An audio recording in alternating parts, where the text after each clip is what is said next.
Você já percebeu como a mídia tradicional tem uma capacidade impressionante de transformar criminosos em heróis? Pois é.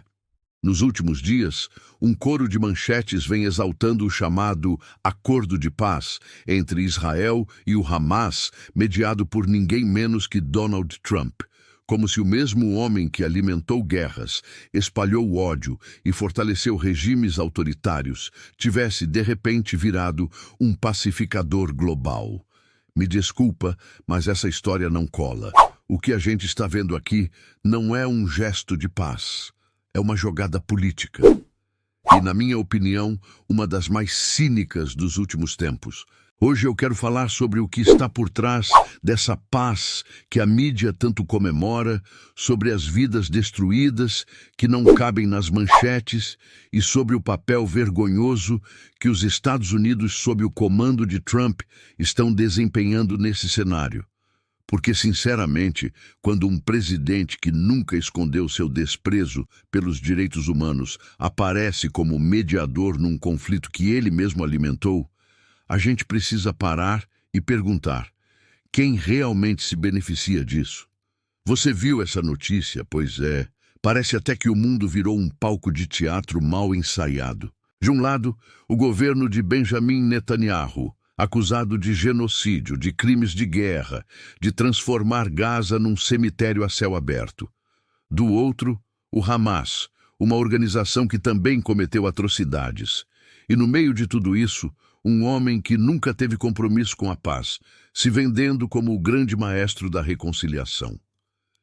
A verdade é que, enquanto Trump posa para fotos e discursos sobre esperança, milhares de palestinos continuam vivendo entre escombros, fome e medo. Mas por que será que a imprensa prefere falar do acordo histórico em vez de mostrar o rastro de destruição que levou a esse ponto? É simples.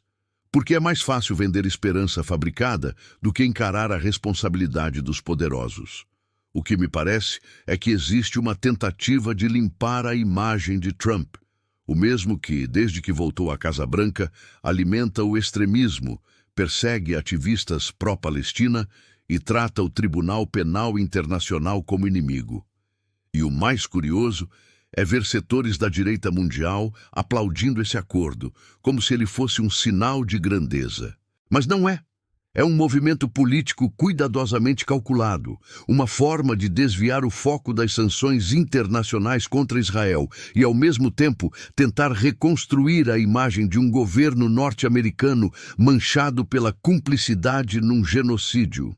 Sim, genocídio, e não sou eu que estou dizendo isso. É a própria ONU que, em relatório independente, apontou que as ações do governo israelense quase gabaritam os critérios da Convenção Internacional para a Prevenção e Punição do Crime de Genocídio. Então, quando eu vejo Trump tentando se colocar como o homem da paz, eu não consigo ver nada além de cinismo. O mesmo homem que sancionou juízes do Tribunal Penal Internacional porque ousaram investigar Netanyahu, agora posa como mediador neutro. O mesmo político que deu carta branca para Israel bombardear Gaza, agora fala em reconciliação. É a velha tática. Cria o caos, lucra com a guerra e depois tenta vender a própria imagem como solução. E é aí que entra o papel do povo.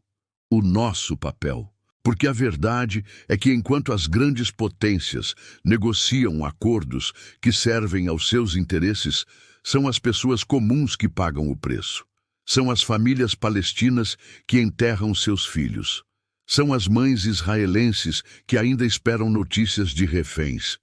E são os cidadãos do mundo que são manipulados por manchetes que escondem o que realmente importa. Na minha opinião, esse acordo não representa o fim da guerra. Representa o começo de uma nova fase de manipulação política. E é por isso que eu quero que você fique comigo até o fim deste vídeo. Porque a gente vai desmontar ponto por ponto essa narrativa de paz fabricada e mostrar como o poder, mais uma vez, usa o sofrimento humano como moeda de troca. Então, o que acontece é o seguinte: o que a imprensa está chamando de acordo histórico de paz entre Israel e o Hamas, na verdade é mais um daqueles episódios onde a geopolítica fala mais alto do que a humanidade. Depois de 2 anos de bombardeios incessantes de bloqueios, fome, epidemias e destruição em Gaza, o que se vende agora como um gesto de reconciliação não passa de um armistício conveniente e, claro, estrategicamente cronometrado para favorecer interesses políticos muito específicos. Na minha visão, o que Trump fez foi capitalizar sobre o cansaço mundial com o conflito, se apresentando como o salvador, num cenário que ele mesmo ajudou a incendiar. Agora vamos ao que interessa. Desde que voltou ao poder, Trump tem adotado uma postura cada vez mais agressiva em relação ao Oriente Médio. Ele retomou o fornecimento de armas a Israel, bloqueou resoluções da ONU que pediam cessar-fogo e ainda puniu juízes do Tribunal Penal Internacional por ousarem investigar crimes de guerra cometidos por Netanyahu. Isso não é política externa, é cumplicidade. Me parece que o que está em jogo não é a paz, mas o controle da narrativa. Fazer o mundo acreditar que os Estados Unidos continuam sendo o xerife do bem, quando na realidade são o principal fiador de um governo que vem cometendo atrocidades contra civis. E o que mais me chama a atenção é o silêncio da mídia corporativa diante disso. A grande imprensa prefere focar nas imagens de apertos de mão, nos discursos diplomáticos, nas promessas vagas de reconstrução, mas evita discutir o essencial. Como um país que arma um dos lados pode ser considerado mediador neutro? É o mesmo que colocar o incendiário para apagar o fogo. Essa é a contradição que ninguém quer tocar. Na minha opinião, esse acordo é mais uma operação de marketing político travestida de diplomacia. É uma tentativa de reescrever a narrativa antes das eleições dos Estados Unidos, para que Trump possa se vender internamente como o presidente da paz, o homem que resolveu o impasse de Gaza, enquanto na prática o massacre continua. O objetivo é limpar sua imagem perante a opinião pública internacional, que o enxerga como um líder que despreza o direito internacional e flerta com o autoritarismo. E olha, isso não é um caso isolado. Lembra quando o governo norte-americano interveio na Síria com o discurso de libertar o povo e deixou o país em ruínas? Ou quando apoiou golpes de Estado na América Latina em nome da democracia? É a mesma cartilha de sempre. Primeiro criam o caos, depois aparecem como os salvadores. O problema é que o custo disso é pago por vidas inocentes. Enquanto isso, a direita mundial, inclusive parte da brasileira, aplaude, porque enxergam em Trump e Netanyahu os símbolos do combate ao inimigo comum. O inimigo, no caso, é sempre o mesmo. O povo que resiste, o trabalhador que luta por dignidade, o povo pobre que ousa sonhar com soberania. E quando você observa o discurso dessas figuras, percebe como há uma convergência ideológica entre o sionismo radical de Netanyahu e o neofascismo de extrema-direita que ganhou força em vários países. É o mesmo discurso de nós contra eles, o mesmo desprezo pela vida humana quando ela não serve aos seus interesses. E quem paga o pato? Como sempre, o povo palestino que já perdeu mais de 30 mil vidas entre bombardeios e fome. O povo israelense que vive sob o medo constante de novos ataques. E de forma indireta todos nós, porque cada vez que o mundo normaliza a violência como instrumento político, a humanidade dá um passo atrás. A grande mídia vai noticiar esse acordo como um avanço diplomático histórico. Mas o que eles escondem é que o verdadeiro objetivo é restaurar a imagem de Israel no cenário internacional e dar a Trump um troféu político para exibir em ano eleitoral. O que se busca não é justiça, é autopromoção. Na minha visão, o mais grave disso tudo é a seletividade moral com que o Ocidente trata esse tipo de situação. Quando a Rússia invade a Ucrânia, a palavra genocídio é usada sem hesitação. Mas quando Israel, com apoio logístico e militar dos Estados Unidos, transforma Gaza num campo de extermínio moderno, aí o termo vira conflito complexo. É hipocrisia pura, e essa hipocrisia custa vidas. É por isso que, quando vejo parte da elite política brasileira reproduzindo esse discurso pró-Israel sem reflexão, me dá um certo desgosto, não por apoiar o povo israelense, que também sofre com a guerra, mas por defender cegamente um governo que trata civis como alvos. O mesmo setor da direita que dizia "toda vida importa" durante a pandemia, hoje fecha os olhos para o extermínio de crianças palestinas. E isso mostra o que eu venho dizendo há tempos. Para essa turma, a vida só importa quando serve ao discurso deles. Agora, falando de futuro, o que esse acordo de paz pode realmente significar? Eu, sinceramente, temo que ele seja apenas uma pausa estratégica. Uma maneira de reorganizar forças, de garantir apoio político e de empurrar com a barriga a cobrança por responsabilidades internacionais. Nenhum acordo é sólido quando nasce em meio à impunidade. Netanyahu continua no poder e Trump segue premiando a violência com discursos populistas. Isso não é paz, é cinismo. E veja bem, eu não estou dizendo que não devemos celebrar o cessar-fogo. Cada bomba que deixa de cair, cada vida que é poupada, é uma vitória. Mas a verdadeira paz não nasce de acordos políticos, nasce de justiça. E enquanto o governo israelense não for responsabilizado por suas ações, enquanto Gaza continuar sitiada e o povo palestino não tiver direito pleno à sua terra, o que temos é apenas silêncio entre explosões. Portanto, quando a gente escuta as manchetes exaltando o fim da guerra, precisamos lembrar que a paz verdadeira não se constrói sobre ruínas. E me parece que o que está em jogo aqui é o controle da narrativa global. Quem vai contar a história e, principalmente, quem vai ser esquecido nela. Há momentos na história em que o silêncio é cúmplice, e este é um deles. O mundo assiste a mais um acordo de paz. Enquanto as bombas ainda caem, as crianças ainda choram e o desespero continua gritando das ruínas. E talvez o maior desafio do nosso tempo não seja apenas entender o conflito, mas entender como nos tornamos capazes de assistir à dor humana com indiferença. Essa é a verdadeira tragédia. A anestesia moral de uma sociedade que aprendeu a normalizar o sofrimento do outro. Trump sorri diante das câmeras, cercado de bandeiras e flashes, proclamando o fim de uma guerra que nunca terminou. Israel reafirma sua posição de vítima que reage, mesmo diante de décadas de dominação e ocupação. O Ocidente aplaude, a mídia repete o roteiro e o povo palestino segue soterrado, não apenas por escombros, mas pelo peso da hipocrisia global. E é aqui que precisamos parar e respirar. Que tipo de humanidade estamos construindo se a paz pode ser anunciada sem justiça? A verdade é que não há paz onde há desigualdade e não há liberdade onde há muros.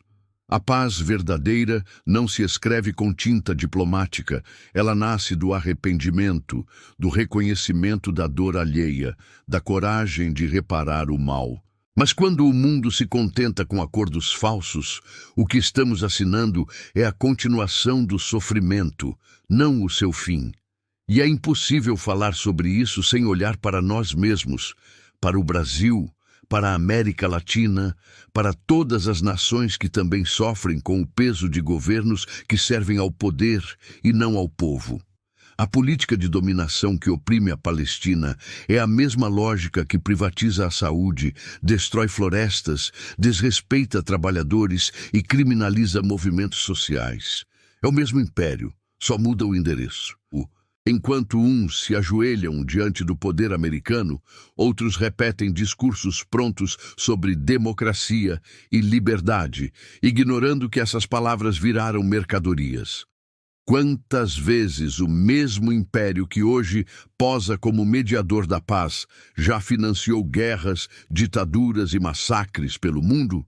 Quantos governos populares caíram por recusarem-se a se curvar a essa política de exploração? A hipocrisia é antiga, mas o povo começa a acordar. E é nesse despertar que mora a esperança.